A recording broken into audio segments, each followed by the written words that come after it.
Dear students, welcome to Gate Smashers. इस video में explain करने जा रहा हूं build in functions in Python, और ये सारे के सारे बिल्ड इन फंक्शंस जो है वो स्ट्रिंग से रिलेटेड है। तो स्ट्रिंग में हमारे पास जितने भी बिल्ड इन फंक्शंस हैं उनको विद एग्जांपल यहां पे एक्सप्लेन कर रहा हूं, जो कि आपके competitive exams, college university exams, even interviews में भी डायरेक्टली पूछे जा सकते हैं। बड़ा सिंपल सा टॉपिक है लेकिन इंपॉर्टेंट है। तो सबसे पहला हमारे पास बिल्ड इन फंक्शन आता है length, that is related to the length, और ये फंक्शन है हमारे पास लेन, L-E-N। तो returns the length of the given string. तो हमारे पास स्ट्रिंग दी हुई है, एक स्ट्रिंग दी हुई है, उस स्ट्रिंग की अगर मुझे लेंथ फाइंड आउट करनी है तो हम किसको यूज करते हैं? लेन फंक्शन को। तो देखो यहाँ पे कितने वैल्यूज हैं, कितने कैरेक्टर्स हैं, 1 2 3 4 5 6। ये हमारा जो स्पेस है वो भी काउंट होगा 6, देन 7 8 9 10 11, और ये स्पेशल कैरेक्टर आ गया आपका 12। ठीक है, तो टोटल 12 जो है वो आपके कैरेक्टर्स हो गए। तो आप सिंपल सी चीज याद रखो कि आपका ये जो सिंगल कोट्स है उसके अंदर जो भी मेंशन है, चाहे वो अल्फाबेट है, चाहे वो स्पेशल कैरेक्टर है, चाहे वो कैरेक्टर है, चाहे वो खाली स्पेस है, वो सारे के सारे काउंट करके आपको टोटल लेंथ जो है वो दिखा देगा। देन टाइटल, टाइटल का पर्पस क्या है? First letter of every word in the string is upper case and rest in the lower case. तो यहां पे मेरे पास जो भी स्ट्रिंग हम पास करेंगे उस स्ट्रिंग का हर एक वर्ड का जो पहला कैरेक्टर होगा, जितने भी इसके अंदर वर्ड्स हैं, जितने भी यहाँ पे सारे वर्ड्स होंगे, उन सारे वर्ड्स का जो पहला लेटर होगा वो क्या कर देगा? कैपिटल कर देगा, और रेस्ट जो है वो सारे के सारे कैरेक्टर्स क्या हो जाएंगे? आपके लोअर। सिंपल सी बात है, पहला कैरेक्टर जो है वो बड़ा। देन लोअर, लोअर का पर्पस क्या है? सिंपल सी बात है, पूरे के पूरे जितने भी आप स्ट्रिंग के अंदर वर्ड्स लिख रहे हो, उन सारे जितने भी लाइंस लिख रहे हो, जो कुछ भी लिख रहे हो, सबको लोअर केस में जो है वो मेंशन कर देगा, सबको लोअर केस में। ये सिर्फ पहला जो कैपिटल, बाकी के सारे लोअर। हर एक वर्ड का पहला कैपिटल, बाकी के सारे जो है वो लोअर, लेकिन ये सारे के सारे लोअर, और ये सारे के सारे अपर। नाम से पता लग रहा है अपर, ये सिर्फ पाइथन में ही नहीं है, बहुत सारी अदर प्रोग्रामिंग लैंग्वेजेस में भी आपको इस तरीके से दिख जाएंगे, लोअर अपर। तो ये अपर जो है वो सारे के सारे क्या हो गए? आपके कैपिटल। देन काउंट, ये भी काफी यूज होता है। काउंट का पर्पस क्या है कि एक स्ट्रिंग आपने पास की, काफी बड़ी स्ट्रिंग आपने पास की, उस स्ट्रिंग में कोई सब स्ट्रिंग आपने फाइंड आउट करनी है, कोई भी सब स्ट्रिंग। जैसे यहां पे मैंने पास किया हेलो वर्ड, हेलो हेलो। अब यहां पे मैंने एक सब स्ट्रिंग लिख दी, लेट से हेलो। सब स्ट्रिंग का मतलब क्या है? किसी स्ट्रिंग का छोटा पार्ट, बराबर भी हो सकता है लेकिन उसका कोई स्मॉल सेट या सबसेट भी आप बोल सकते हो। तो मैंने यहां पे लिख दिया हेलो।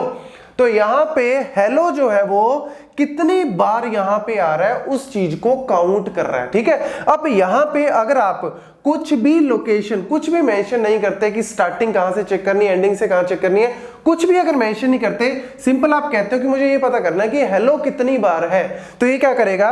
बिल्कुल पहली लोकेशन से चेक करना स्टार्ट करेगा और लास्ट एंड तक जाएगा, और बीच में देखेगा कि कितनी बार हेलो लिखा है। तो देखो 1 2 3, तो आउटपुट क्या आ जाएगी? 3। लेकिन आपके दिमाग में आएगा सर यहां पे तो 2 आ रही है, यहां पे 2 क्यों आ रही है? क्योंकि यहां पे हेलो के साथ हमने ढूंढना किसको है? हेलो। लेकिन साथ में मैंने ये भी मेंशन कर दिया कि मेरी सर्च कहां से स्टार्ट हो? 12 से, और कहां तक जाए? 25। तो 12 जो है, देखो आपका ये 0 1, हमेशा नंबरिंग हमारी 0 से स्टार्ट होती है, तो 0 1 2 3 4, और ये 5, ये 6 7 8 9 10 11, ये आ गया आपका 12। तो 12 से लेके 25 तक के बीच में कितनी बार हेलो लिखा है वो काउंट कर देगा बस। अगर आप देना चाहते हो तो आप दे सकते हो कि स्टार्टिंग और एंडिंग कहां करें, अगर नहीं देते तो वो स्टार्टिंग से लेके एंड तक अपने आप चेक कर देगा। देन फाइंड, यहां पे फाइंड में भी काम वही कर रहे हैं, लेकिन फाइंड में ये रिटर्न क्या कर रहा है? ये काउंट नहीं रिटर्न कर रहा कि कितनी बार आया है, ये रिटर्न करेगा इंडेक्स, की वो जगह कहां पे है, उसका एड्रेस। देखो यहां पे मैंने लिखा हेलो वर्ड, हेलो हेलो। अब यहां पे मैं हेलो को ही सर्च कर रहा हूं, यहां पे मैं हेलो को ही सर्च कर रहा हूं, लेकिन मैंने यहां पे 10 और 20 भी दे दिया। स्टार्टिंग मेरी 10 से हो, एंडिंग मेरी जो है वो सर्च 20 पे खत्म हो एड्रेस। लेकिन ये क्या यहां पे दे रहा है कि जो हेलो है वो कहां से स्टार्ट हो रहा है, उसका इंडेक्स कह सकते हो या उसका एड्रेस। तो देखो यहां पे मेरी सर्चिंग कहां से स्टार्ट हो रही है? 10 से। तो देखो यहां पे 0 1 2 3 4 5 6 7 8 9 10, तो मेरी सर्चिंग जो है वो 10 से स्टार्ट होगी, 20 तक जाएगी और मैंने यहाँ पे सर्च करना है हेलो, तो हेलो देखो आपको कहां पे मिल रहा है, इस पॉइंट पे मिल रहा है। तो यहां पे देखो ये क्या था 0 1 2 3 4 5 6 7 8 9 10 11 12 ये स्पेस है और 13 से आपका हेलो स्टार्ट हो रहा है। तो जहां से वो स्टार्ट हो रहा है उसका इंडेक्स, उसका एड्रेस जो है वो 13 आपका प्रिंट हो गया, दैट्स इट। और यहाँ पे अगर आप 15 से 25 दोगे तो आई थिंक ये वाला हेलो जो है ये इसकी लोकेशन आ जाएगी, तो वो 19 आप कैलकुलेट कर लेना। अगर हम बात करें हेलो, यहाँ पे डायरेक्ट लिखते हैं हेलो, तो यहाँ पे कोई भी अगर एड्रेस नहीं लिखते कि कहां से स्टार्ट करें कहां पे एंड, तो आपकी 0 से ही स्टार्ट हो जाएगी। तो 0 पे पहली लोकेशन पे ही आपको हेलो मिल गया, तो 0 इंडेक्स से आपका आ गया। और लेट्स से अगर आप सर्च कर रहे हो ही HEE और ये तो इसके अंदर है ही नहीं, तो है नहीं, तो फिर ये क्या रिटर्न करेगा, -1 रिटर्न करेगा, मतलब वो चीज है ही नहीं जिसको आप फाइंड कर रहे हो। देन इंडेक्स, इंडेक्स और फाइंड बिल्कुल सेम काम करते हैं, बस एक ही फर्क है, इंडेक्स में अगर आप किसी चीज को ढूंढ रहे हो और वो चीज नहीं है उसके अंदर, तो ये एक एक्सेप्शन या एरर रिटर्न करेगा जिसमें बताएगा कि substring which you are looking for is not found. यहां पे -1 रिटर्न करता है, बस यहां पे एक एरर रिटर्न करेगा, रेस्ट आपकी कहानी सेम ही है, ठीक है ना, उसमें कोई फर्क नहीं है। देन एंड्स विद, अब एंड्स विद स्टार्ट्स विद, ये इसका पर्पस क्या होता है कि अगर आपने कोई स्ट्रिंग पास की, उसमें आप चेक करना चाहते हो कि मेरी स्ट्रिंग खत्म किस पे हो रही है। जैसे मैंने यहाँ पे लिखा है हेलो वर्ड पास किया और मैं चेक कर रहा हूं कि क्या मेरी स्ट्रिंग में लास्ट में वर्ड और ये यहाँ पे आपका एक्सक्लेमेटरी साइन है, अगर ये है तो ये क्या आ जाएगा, ट्रू। मतलब आपकी स्ट्रिंग कहां से खत्म हो रही है, किस वर्ड पे खत्म हो रही है या फिर आप किस कैरेक्टर पे भी खत्म हो रही है। तो देखो यहाँ पे आपकी एंड विद ये साइन आ गया, स्पेशल कैरेक्टर आ गया, तो यस मेरी स्ट्रिंग में लास्ट कहां कौन है, लास्ट में मेरी स्ट्रिंग में ये स्पेशल कैरेक्टर है, तो देख लो आपका ट्रू आ गया। अगर आप कुछ और लिखते हो तो उस केस में फॉल्स, ट्रू और फॉल्स रिटर्न करता है। और ऐसी स्टार्ट विद कि क्या आपकी स्ट्रिंग, जैसे देखो हेलो वर्ड, अब स्टार्ट विद अगर मैं बात करूं यहाँ पे HEE, क्या मेरी स्ट्रिंग स्टार्ट विद HEE है, फॉल्स आ गया। हाँ अकेला H लिखता कि मेरी स्ट्रिंग स्टार्ट विद H, तब तो आपका ट्रू आ जाता, बट यहाँ पे HEE लिखा और यहाँ पे मैंने क्या लिखा, HE लिखा, तो देखो आपकी स्ट्रिंग HE से स्टार्ट हो रही है तो ट्रू रिटर्न कर देगा। तो स्टार्ट कहां से हो रही है, एंड कहां से हो रही है, वो इज AL num, ये इसका पर्पस क्या है, इसका पर्पस है अल्फा न्यूमेरिक। यहाँ पे अगर हम बात करें कि ट्रू करेगा रिटर्न, ये सारे ट्रू रिटर्न कर रहे हैं if characters of the given string are either alphabets और न्यूमेरिक। मतलब आपने जो स्ट्रिंग पास की या तो उसमें अल्फाबेट्स हो, ठीक है, ए से लेके जेड तक आ गए आपके, या फिर नंबर्स हो, न्यूमेरिक्स हो, तो उस केस में क्या रिटर्न करेगा, ट्रू रिटर्न करेगा।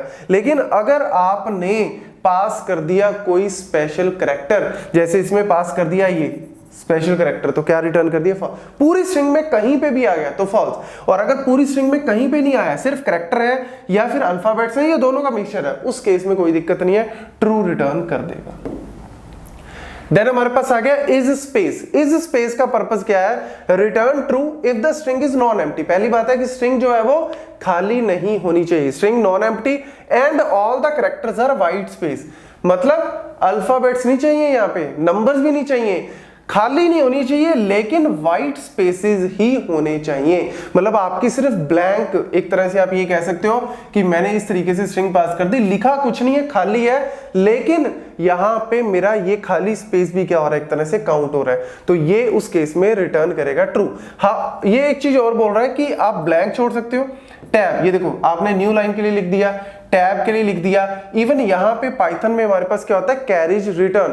कैरेज रिटर्न का पर्पस क्या है कि आपने कोई भी स्ट्रिंग पास की, उसमें आपने लास्ट में लिख दिया R और उसके बाद आपने कुछ भी स्ट्रिंग यहां पे लिखी, तो यहां पे लिखी जो भी स्ट्रिंग है वो न्यू लाइन मतलब स्टार्टिंग से जो है वो लिखना स्टार्ट कर देगा। और जितने ये यहां पे मैंने जितने भी कैरेक्टर्स लिखे हैं उन कैरेक्टर से ये स्टार्टिंग वाली क्या हो जाएगी, रिप्लेस हो जाएगी, रेस्ट एज इट इज आ जाएगी।